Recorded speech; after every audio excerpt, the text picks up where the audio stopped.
What is going on, guys? Welcome to the next installment of RadioActive Podcast. My name is Ian. And my name is Victoria.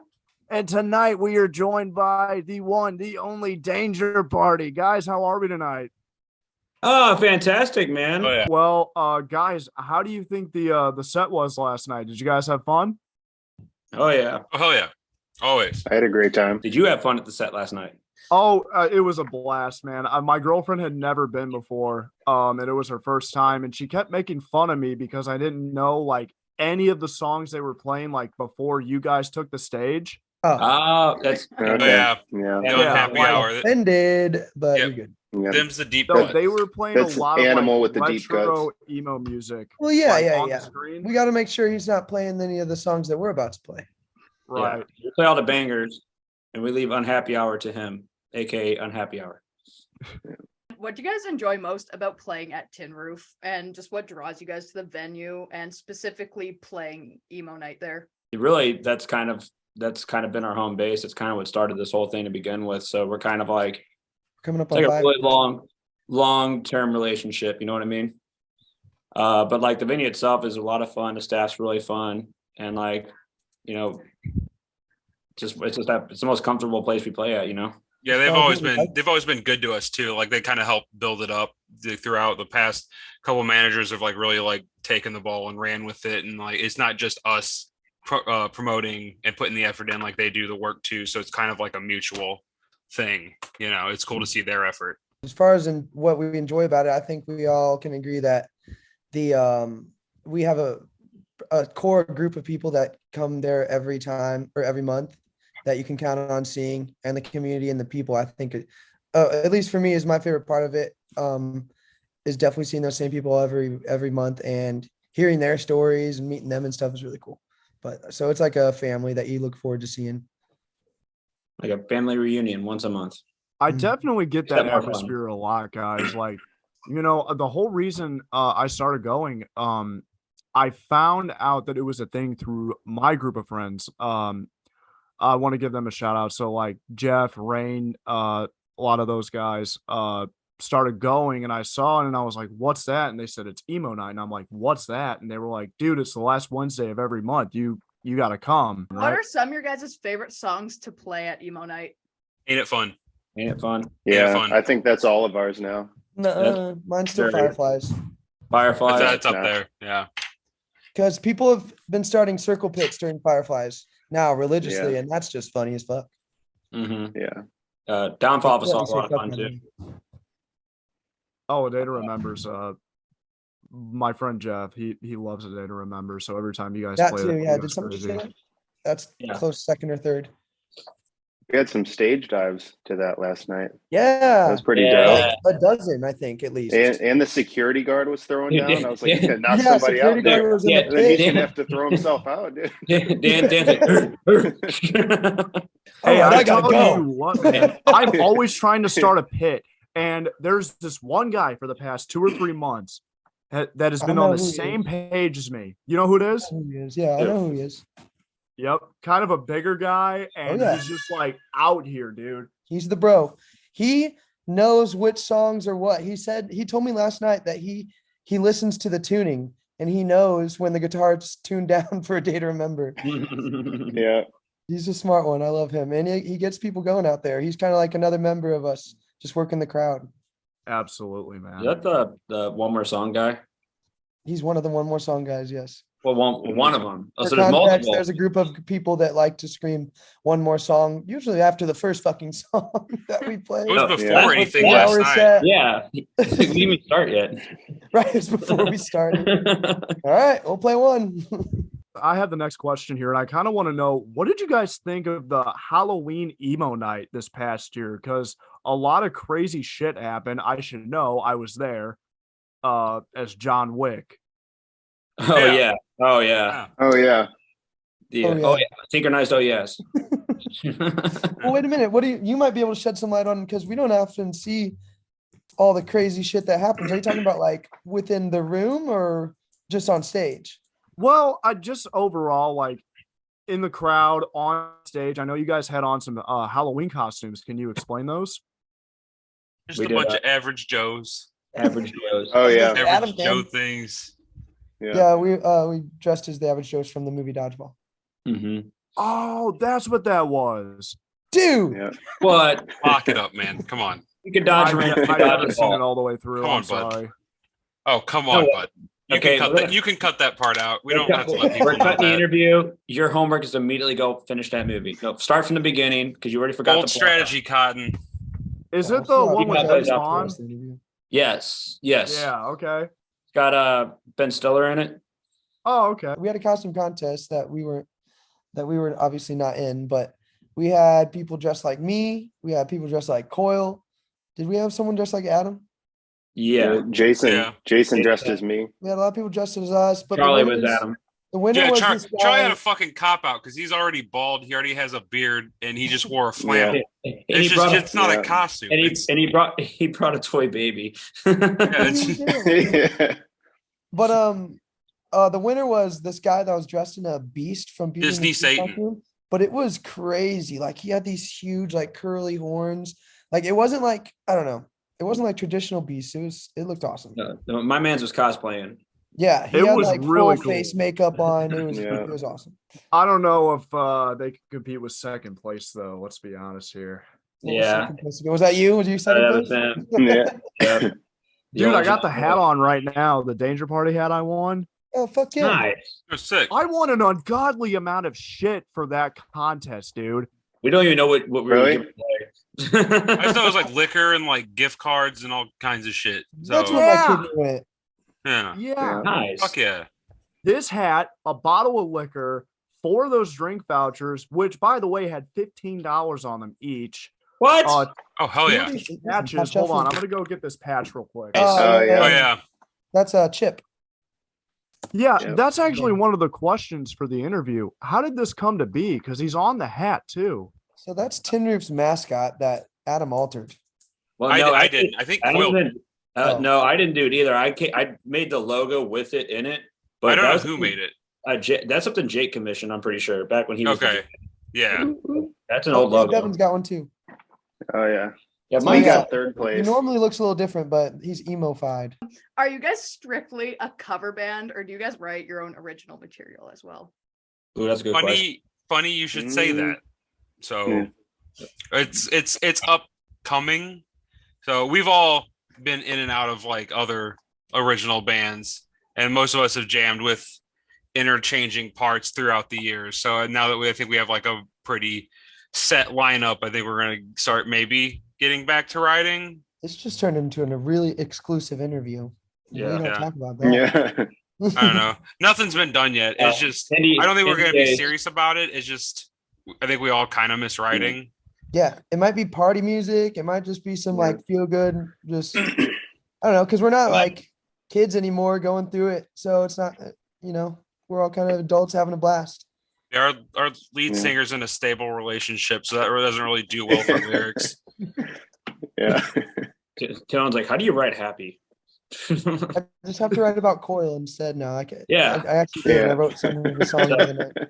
So yeah, I have just- a question. Speaking of Coil, dude, what is Okay. up with you guys saying fuck Coil? Like you have the audience just being like, "Hey guys, screw Coil, man." Oh, there's Have shirts. you met me? Have you met me?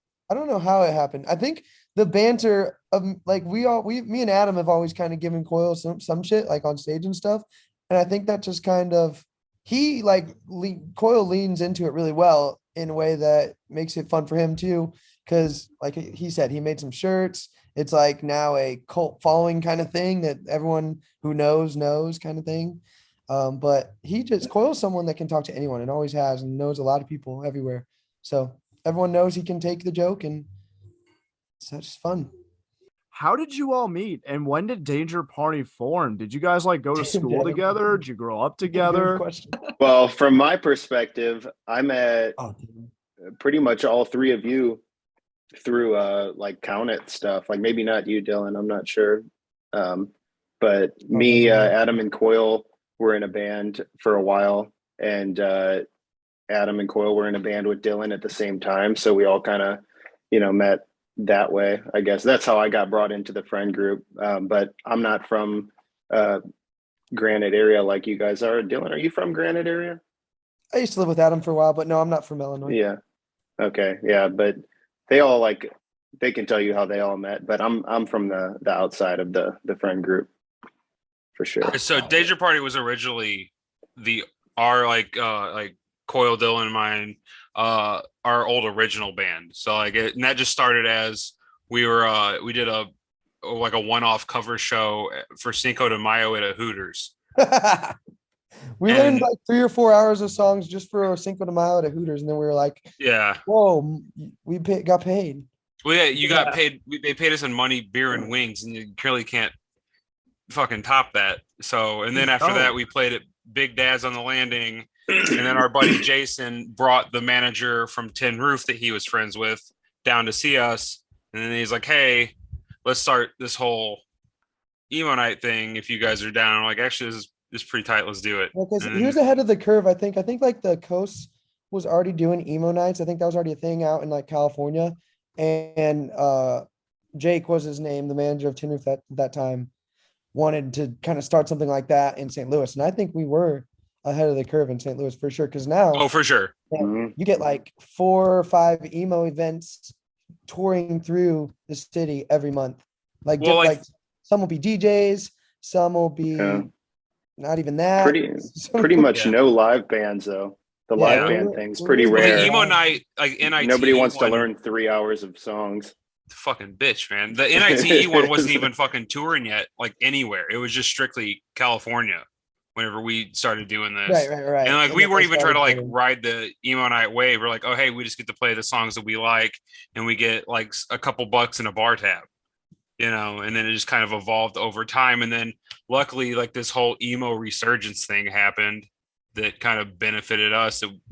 I don't know. Yeah, don't mistake this for being bitter or anything, because we feel like ours is different enough that it doesn't really matter. No, I agree. I agree 100%. Like, dude, it's electric, and you can feel it in the room when you guys are on stage. You can feel it. Like everybody's like, they have a drink in their hand. Stand is that the crowd helps them out. Yeah, exactly, dude. The crowd creates the atmosphere. It really does. How did you guys kind of all start playing your instruments, and when did you kind of get heavily into playing music?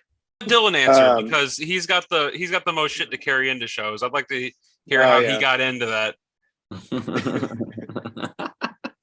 So he's kind of bitter because he's a drummer and he has more things to carry. And that's fine. Wrong instrument.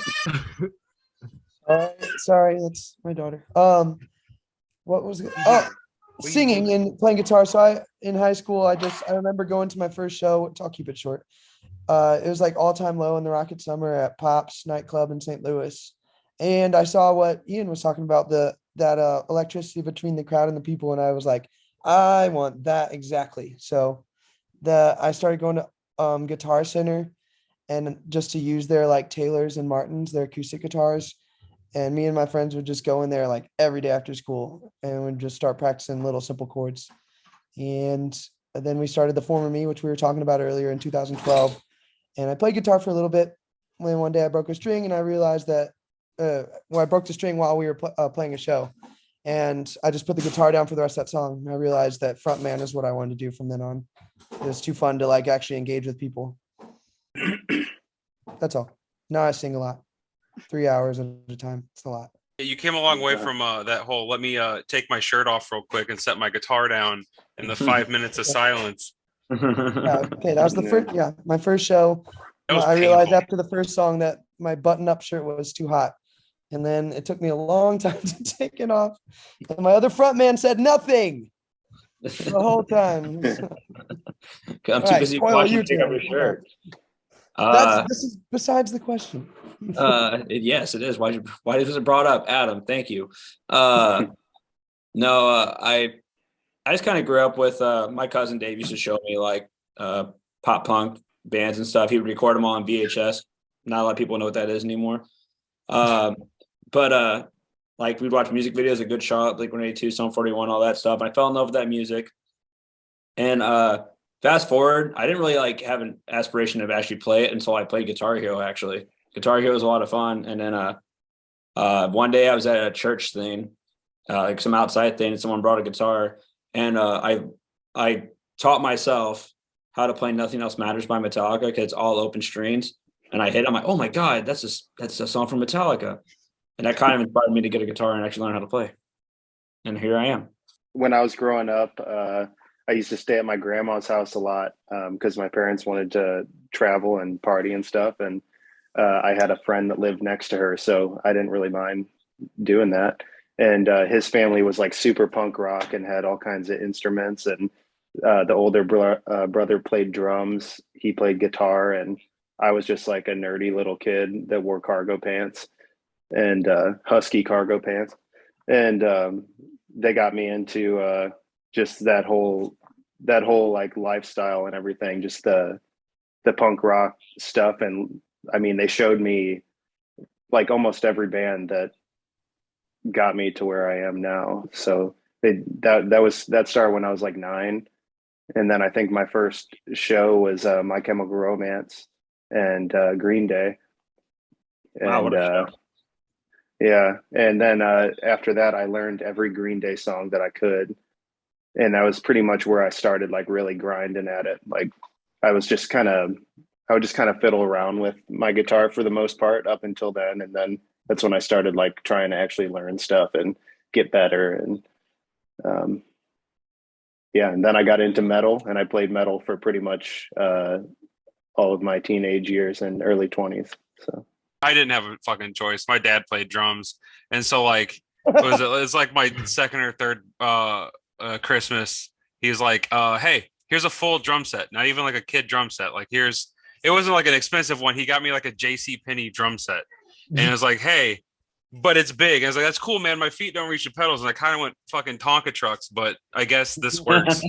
So it was like after a while, I think was it 6th or 7th grade, I was like, well, I have these drums. I might as well like try it. And then I think it's been like over 20 years now. So And if you guys could pick like your top 3 favorite musicians, who would they be?